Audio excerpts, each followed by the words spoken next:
অন্নপূর্ণা যোজনার যে পোর্টাল গতকাল থেকে স্টার্ট করেছে, গতকাল থেকে পোর্টালটা আবার চালু হয়ে গেছে।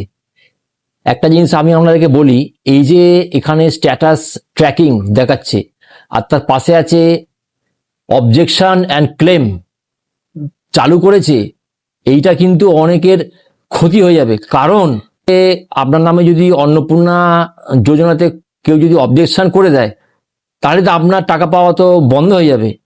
আপনি আপনার অ্যাপ্লিকেশনটা হয়তো কোনো সময় বা কোনো কারণে হয়তো আশেপাশের কাউকে দেখিয়েছিলেন, সেই অ্যাপ্লিকেশন নাম্বারটা হয়তো সে জানে, সেই অ্যাপ্লিকেশন নাম্বারে অবজেকশন করবে, তার নাম দেবে, বাবার নাম দেবে, তার জেলা, তার এরিয়া, তার ব্লক, তার এখানে পঞ্চায়েত, অবজেকশন ডিটেল আপনি যে অ্যাপ্লিকেশন করেছেন সেই নম্বরটা সে এখানে লিখবে। আর এখানে রিজন ফর অবজেকশন, কেন সে অবজেকশন করছে।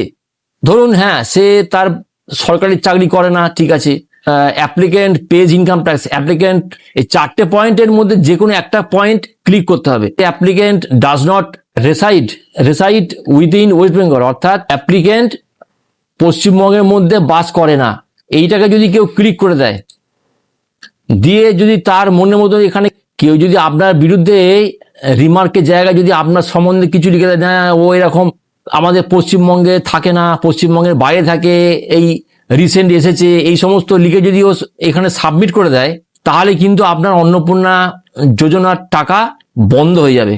আপনি দেখুন, চেক করে আপনি মনে করে দেখুন, জমা করা অ্যাপ্লিকেশনের নাম্বারটা যদি আপনি দেখিয়ে থাকেন, তাহলে সেই ক্ষেত্রে আপনার কিন্তু আপনার নামে যদি অবজেকশন হয়ে যায়, তাহলে আপনাদের কিন্তু অ্যাপ্লিকেশন স্ট্যাটাস রিজেক্টেড বা আন্ডার প্রসেস কি আন্ডার এনকোয়ারি, এই তিনটের মধ্যে একটা আন্ডার কিন্তু শো করবে।